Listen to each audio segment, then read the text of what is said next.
তারপরে আল্লাহ সুবহানাহু ওয়া তাআলা আদম আলাইহিস সালামকে বললেন, তুমি এবং তোমার স্ত্রী জান্নাতে বসবাস করো, এই গাছের নিকটে যেও না। সেই গাছের নিকটে আদম আলাইহিস সালাম গেলেন শয়তানের প্ররোচনা এবং শয়তানের ওয়াসওয়াসায়।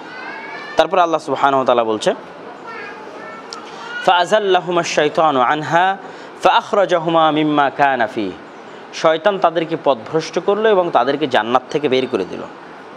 তখন আল্লাহ বললেন আদম আলাইহিস সালামকে, কুলনা বিতু বা'দুকুম লিবা'দিন আদু, তোমরা জান্নাত থেকে নেমে যাও, জমিনে নেমে যাও, তোমরা পরস্পর পরস্পরের শত্রু।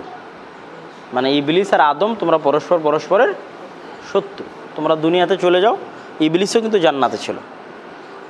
তো ইবলিস যে জান্নাতে ছিল সেটার আলোচনা আমরা আগের তাফসিরে শেষ করেছি। তো তোমরা পরস্পর পরস্পরের শত্রু।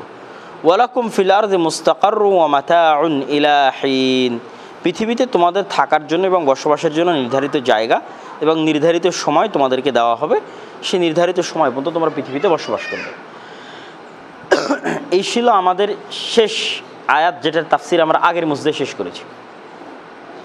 এখন যেখান থেকে আমরা শুরু করব, আল্লাহ সুবহানাহু ওয়া তাআলা সূরা বাকারার 37 নম্বর আয়াতে বলছেন, ফাতালাক্কা আদামু মির রাব্বিহি কালিমাতিন ফাতাবা আলাইহি ইন্নাহু হুয়াত তাওয়াবুর রহিম। এই যে আদম আলাইহিস সালামকে আল্লাহ জান্নাত থেকে বের করে জমিনে নামিয়ে দিলেন, তো জান্নাত থেকে বের করে জমিনে নামিয়ে দিলেন আল্লাহর একটি আদেশ লঙ্ঘনের কারণে। আল্লাহর একটি আদেশ কি করার কারণে? আল্লাহর একটি নিষেধাজ্ঞা অমান্য করার কারণে। তো এখন এই যে নিষেধাজ্ঞা অমান্য করে যে গুনাহ আদম আলাইহিস সালাম করলেন, সেটার তওবার জন্য আল্লাহ আদম আলাইহিস সালামকে একটা বাক্য শিখিয়ে দিলেন। ফাতালাক্কা আদামু মির রাব্বিহি, আদম শিখলেন তার প্রতিপালকের নিকট থেকে কালিমাত, এমন বাক্য যেই বাক্য দিয়ে তিনি তাবা আলাইহি, তার গুনাহের উপর আল্লাহর কাছে তওবা করবেন। ইন্নাহু হুয়াত তাওয়াবুর রহিম, আর কেউ যদি আল্লাহর নিকটে তওবা করে আল্লাহ তার তওবা কবুল করেন, আল্লাহ তওবা কবুলকারী দয়ালু। সেই বাক্য কি? মুফাসসিরিনে কিরাম এই বিষয়ে একমত পোষণ করেছেন। সেই বাক্য হচ্ছে, অন্য আয়াতে আল্লাহ সুবহানাহু ওয়া তাআলা বলেছেন, ক্বালা, তারা দুইজন বলতে লাগলো, আদম এবং হাওয়া, রব্বানা যালামনা আনফুসানা ওয়া ইল্লাম তাগফির লানা ওয়া তারহামনা লানাকুনান্না মিনাল খাসিরিন। এই বাক্য হচ্ছে সেই বাক্য যেই বাক্য আল্লাহ আদমকে শিখিয়ে দিয়েছিলেন কিসের জন্য? তওবার জন্য। কিসের জন্য? তওবার জন্য। তাহলে এই বাক্য দিয়ে আদম আলাইহিস সালামের তওবা আল্লাহ কবুল করেছেন। এই বাক্য দিয়ে আমরাও আমাদের গুনাহের তওবা করতে পারি। রব্বানা যালামনা আনফুসানা ওয়া ইল্লাম তাগফির লানা ওয়া তারহামনা লানাকুনান্না মিনাল খাসিরিন।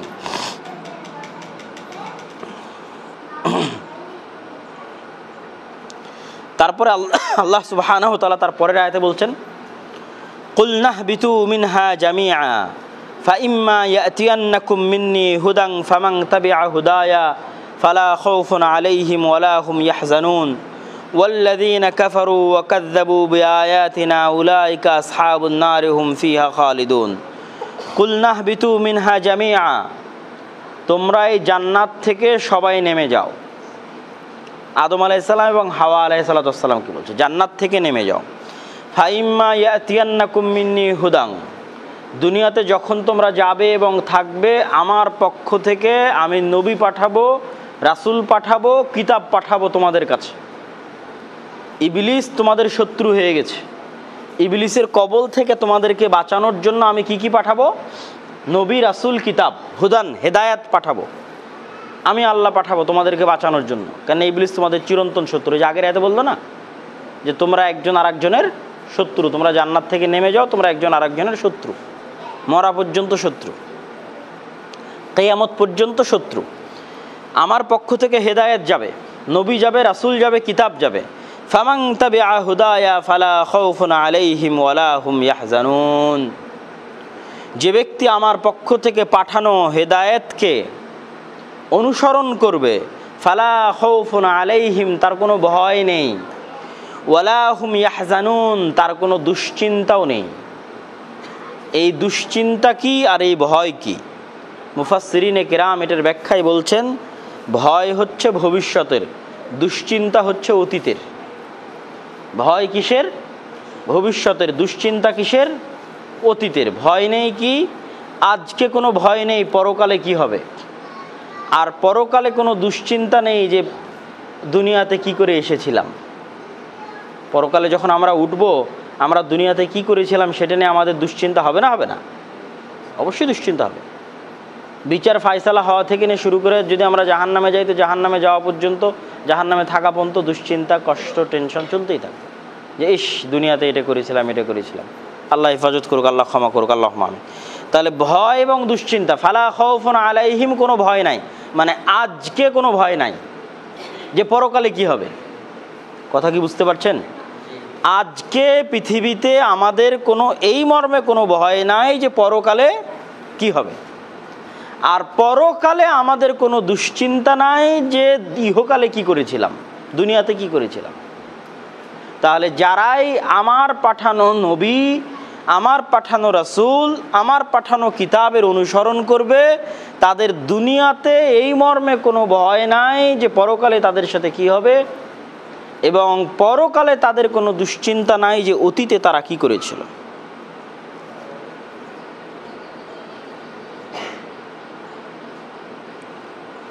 ওয়াল্লাযীনা কাফারু ওয়া কাযযাবু বিআয়াতিনা উলাইকা আসহাবুন নারি হুম ফিহা খালিদুন। আচ্ছা, এখানে আরেকটা বিষয়, সেটা হচ্ছে যে এই আয়াতের মতো, এই ভয় এবং সন্ত্রস্তর আয়াতের মতো আরও কিছু আয়াত পবিত্র কোরআনের অন্যান্য জায়গায় এসেছে। যেমন আল্লাহ আরেক জায়গায় বলেন, ফাইম্মা ইয়াতিয়ান্নাকুম মিন্নি হুদান ফামানিত্তাবা হুদায়া ফালা ইয়াদিল্লু ওয়ালা ইয়াশকা। আমার পক্ষ থেকে দুনিয়ার মানুষের নিকটে হেদায়েত যাবে, নবী যাবে, রাসূল যাবে, কিতাব যাবে। ফামানিত্তাবা হুদায়া, যে আমার পাঠানো নবী, আমার পাঠানো রাসূল এবং আমার পাঠানো কিতাবের অনুসরণ করবে, ফালা ইয়াদিল্লু, সে পথভ্রষ্ট হবে না, ওয়ালা ইয়াশকা, সে দুর্ভাগ্য বা আফসোসও করবে না। পথভ্রষ্ট হবে না কোথায়? দুনিয়াতে। আফসোস বা দুর্ভাগ্যের শিকার হবে না কোথায়? পরকালে। এটাও কোরআনের আয়াত। আর এক আয়াতে আল্লাহ সুবহানাহু ওয়া তাআলা বলেছেন, ওমান আ'রাদা আন যিকরি ফাইন্না লাহু মাঈশাতান দানকা ওয়া নাহশুরুহু ইয়াওমাল কিয়ামাতি আ'মা। আমার পাঠানো কিতাব, আমার পাঠানো হেদায়েত থেকে যে মুখ ফিরিয়ে নিবে, ফাইন্না লাহু মাঈশাতান দানকা, দুনিয়াতে তার জীবনযাপনকে করে দিব সংকীর্ণ, ওয়া নাহশুরুহু ইয়াওমাল কিয়ামাতি আ'মা, আর পরকালে তার উত্থান ঘটবে অন্ধ। এই আয়াতগুলো আমাদের এই আয়াতের সাথে সাদৃশ্য রাখে, একই অর্থবোধক, যে আল্লাহর পক্ষ থেকে হেদায়েত আসবে, মানলেই না মানলেই। ওয়াল্লাযীনা কাফারু ওয়া কাযযাবু বিআয়াতিনা উলাইকা আসহাবুন নারি হুম ফিহা খালিদুন, এটা আমাদের আয়াতের পরের সাথেই লাগানো। আর যারা আল্লাহর পাঠানো এই হেদায়েতকে অস্বীকার করবে, আল্লাহর পাঠানো এই হেদায়েতকে মিথ্যারোপ করবে, মানে স্বীকৃতি দিবে না সত্য হিসেবে, উলাইকা আসহাবুন নার, তাদের থাকার জায়গা হবে জাহান্নাম, হুম ফিহা খালিদুন, এবং সেখানে তারা হবে চিরস্থায়ী। মুমিনের দ্বারা যাদের অন্তরে সামান্যতম ঈমান থাকবে, তাদের চিরস্থায়ী হওয়ার সম্ভাবনা নাই। যেমনটা রাসূলুল্লাহ সাল্লাল্লাহু আলাইহি ওয়াসাল্লাম বলেছেন, আম্মা আহলুন নার আল্লাযীনা হুম আহলুহা ফালা ইয়ামুতুনা ফিহা ওয়ালা ইয়াহইয়াউন। যারা জাহান্নামের অধিবাসী হবে তারা মৃত্যুবরণ করবে না এবং তারা বেঁচেও থাকতে পারবে না। বাঁচা এবং মরার মাঝামাঝি যে অবস্থা, সে অবস্থার মধ্যে তাদের জীবনযাপন, মৃত্যু হবে না আবার বাঁচতেও পারবে না, এই অবস্থার মধ্যে তাদের জীবনযাপন হবে। ওয়ালাকিন আকওয়ামুন আসাবাতহুমুন নারু বিখাতায়াহুম ফাআমাতাতহুম ইমাতাতান হাত্তা ইযা সারু ফাহমান। কিন্তু এই জাহান্নামীদের একটা অংশ থাকবে যাদের গুনাহ তাদেরকে জ্বালিয়ে পুড়িয়ে ছারখার করে কয়লা বানিয়ে দিবে। ফাইযা সারু ফাহমান, যখন জ্বলে পুড়ে কয়লা হয়ে তাদের গুনাহ শেষ হয়ে যাবে, উযিনা ফিশ শাফাআহ, তাদের ক্ষেত্রে শাফাত করার অনুমতি দেওয়া হবে। শাফাত ফেরেশতাও করতে পারে, শাফাত আল্লাহর নবীও করতে পারে, শাফাত অন্য মুমিন বান্দারাও করতে পারে। মুমিন বান্দাদেরকেও শাফাত করার আল্লাহ সুযোগ দিবেন, যে আল্লাহ তার সাথে আমি সালাত আদায় করেছিলাম দুনিয়াতে, তার সাথে সিয়াম পালন করতাম, একসাথে দাওয়াতি কাজ করেছিলাম, তাকে জাহান্নাম থেকে মুক্তির ব্যবস্থা করে দিন। এইরকম শাফাত করার মুমিনদের সুযোগ আসবে, আল্লাহ সুবহানাহু ওয়া তাআলা দিবে। আর আরেকটা সর্বশেষ শাফাত আল্লাহ নিজেই, আল্লাহ সুবহানাহু ওয়া তাআলা নিজেই জাহান্নামে হাত প্রবেশ করিয়ে যাদের অন্তরে মিন খারদাল, সরিষার দানা পরিমাণ ঈমান আছে, যারা জ্বলে পুড়ে ছারখার হয়ে শেষ হয়ে গেছে, নিঃশেষ হয়ে গেছে, কত বছর, কত হাজার, কত লাখ বছর জ্বলতে থাকবে তা আল্লাহ ভালো জানে, তারপরে আল্লাহ সুবহানাহু ওয়া তাআলা তাদেরকে মুক্তি দিবেন তাদের গুনাহ অনুযায়ী, তাদের আযাব এবং শাস্তি এবং পাপ অনুযায়ী।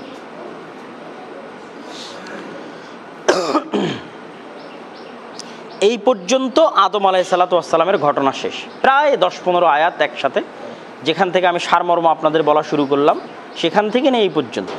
এইটাও কিন্তু আদমের সাথেই সম্পৃক্ত। আদম আলাইহিস সালাম কিন্তু আল্লাহ বললেন যে তোমাদেরকে দুনিয়ায় নামিয়ে দিলাম, আমার কিতাব যাবে, হেদায়েত যাবে, মানলে দুনিয়াতে ভয় নাই, পরকালে দুশ্চিন্তা নাই, না মানলে এই যে জাহান্নামে চিরস্থায়ী। এই পর্যন্ত বলে আদম আলাইহিস সালামের ঘটনা শেষ। এবার আল্লাহ সুবহানাহু ওয়া তাআলা বানু ইসরাঈলের ঘটনা শুরু করতেছে। আল্লাহ সুবহানাহু ওয়া তাআলা পবিত্র কোরআন মাজিদের সূরা বাকারার 41 নম্বর আয়াতে বলছে, ইয়া বানি ইসরাঈল আযকুরু নি'মাতি আল্লাতী আন'আমতু আলাইকুম ওয়া উফু বিআহদি উফি বিআহদিকুম ওয়া ইয়্যায়া ফারহাবুন। হে বানু ইসরাঈল, আল্লাহ সুবহানাহু ওয়া তাআলা বানু ইসরাঈলদেরকে সম্মান দিয়ে সম্বোধন করছেন। এটা আল্লাহর স্বভাব। আল্লাহ দাওয়াত দিতে গেলে, আহ্বান করতে গেলে ছোট করে নিচু করে সম্বোধন করে না। কথা কি বুঝতে পারছেন?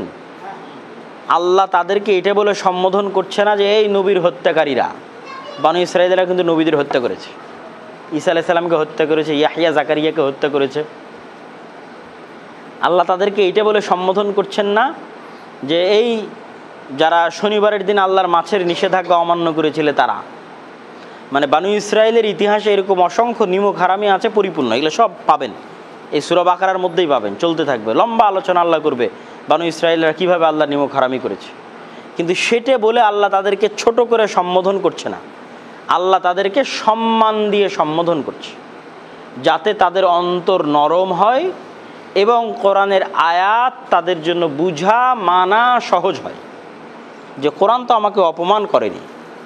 আজকেও যদি ইহুদি কোরআন পড়ে তো সে দেখতে পাবে না যে কোরআনে কোথাও তাকে অপমান করা আছে, বরং আল্লাহ সুবহানাহু ওয়া তাআলা বারবার ইহুদি, খ্রিস্টান, বানু ইসরাঈল, আহলুল কিতাব তাদেরকে সম্মান দিয়ে সম্বোধন করেছে।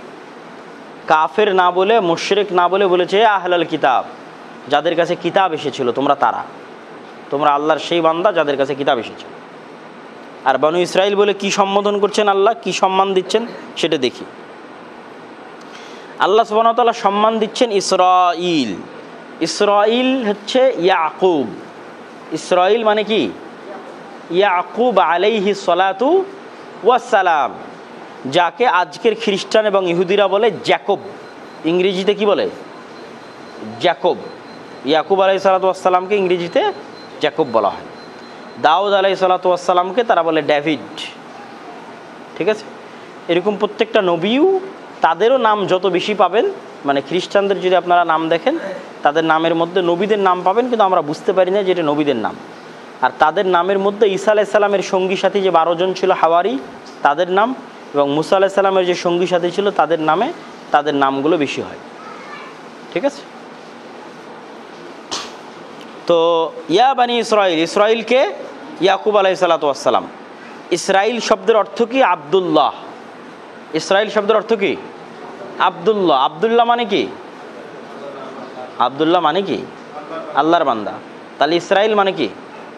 আল্লাহর বান্দা। ইসরাঈল মানে আল্লাহর বান্দা। তাহলে ইয়াকুব আলাইহিস সালাতু ওয়াস সালাম কার সন্তান? ইসহাক। ইসহাক আলাইহিস সালাতু ওয়াস সালামের সন্তান। আর ইসহাক আলাইহিস সালাতু ওয়াস সালাম কার সন্তান? ইব্রাহিম। কার সন্তান?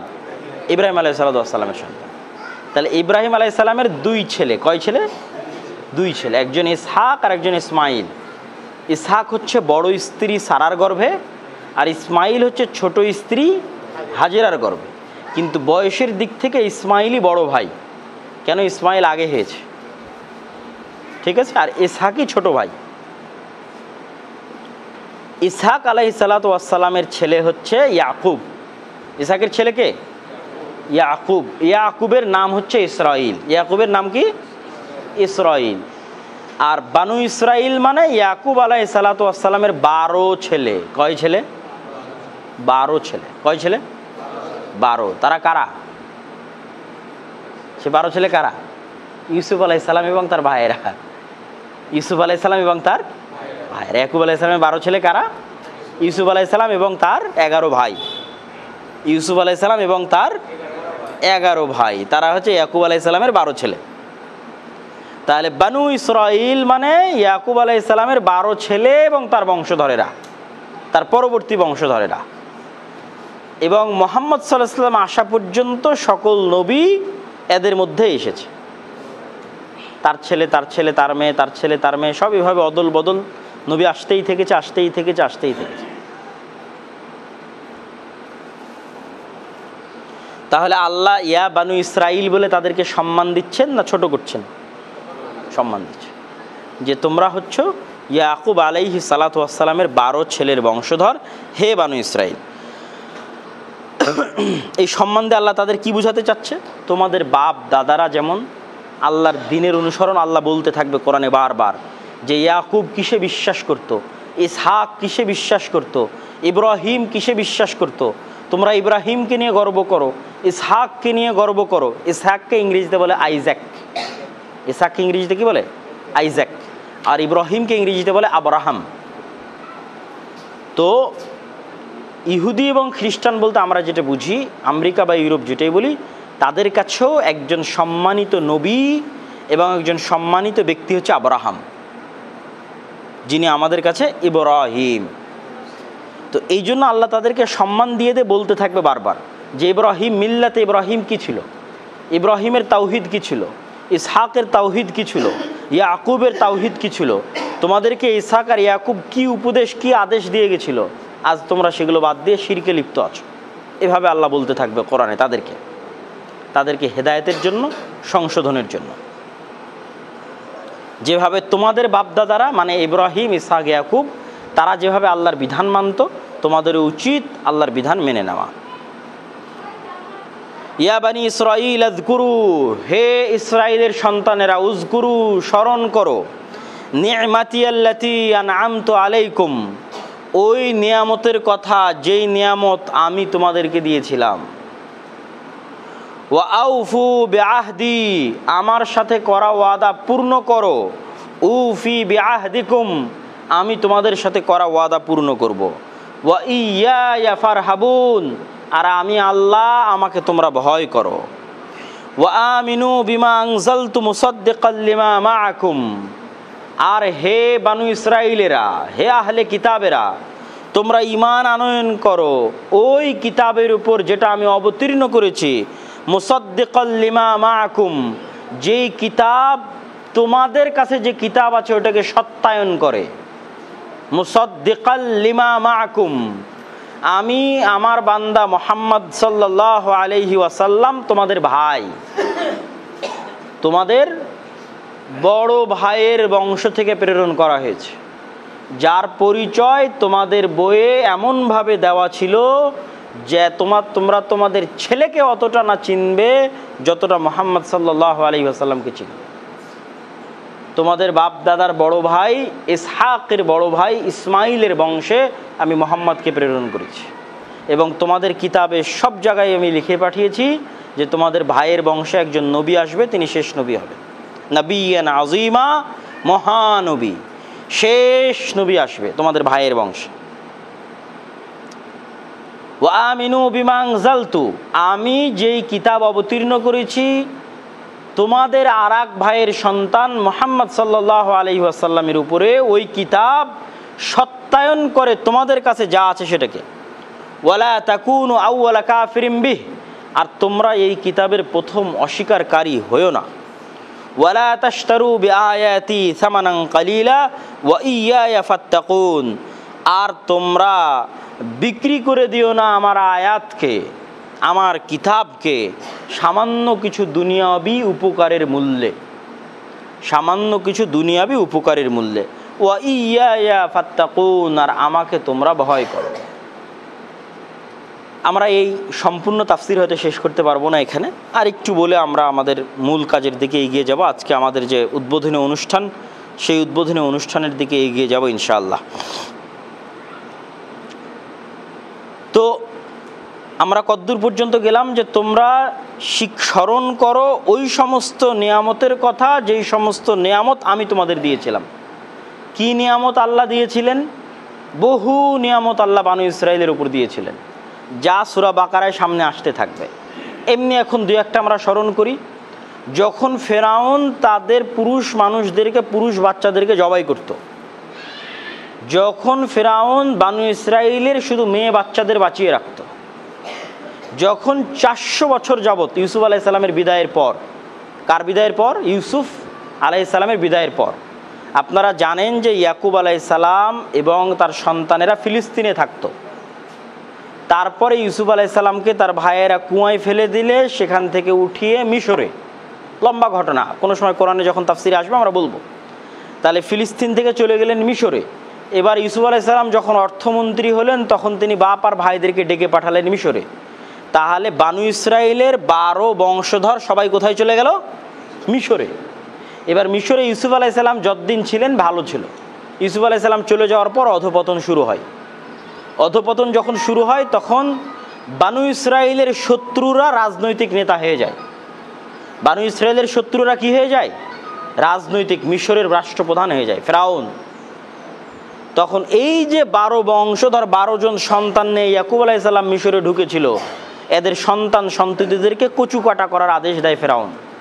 কেননা ফেরাউন জানতো, ফেরাউন স্বপ্নে দেখেছিল তার রাজত্ব ধ্বংস হলে এদের মধ্যে থেকেই নবী আসবে, সেই নবী তার রাজত্ব ধ্বংস করবে।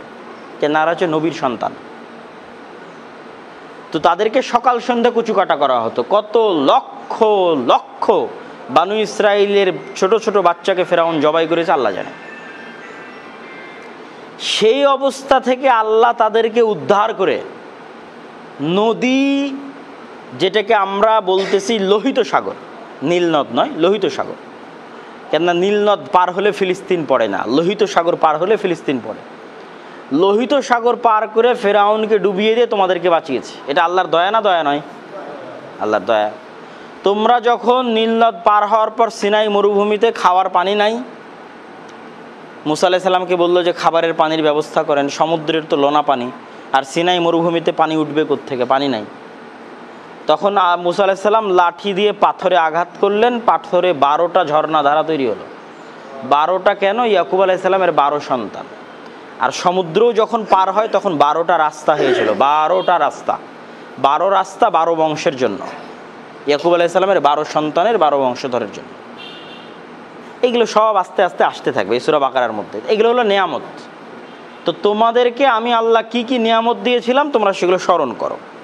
ওয়াউফু বিআহদি, আমার সাথে করা ওয়াদা পূর্ণ করো। আমার সাথে সব নবী তাদের অনুসারীদের কাছ থেকে ওয়াদা নিয়েছিলেন যে শেষ নবী আসলে মানতে হবে, শেষ নবী আসবে মানবা।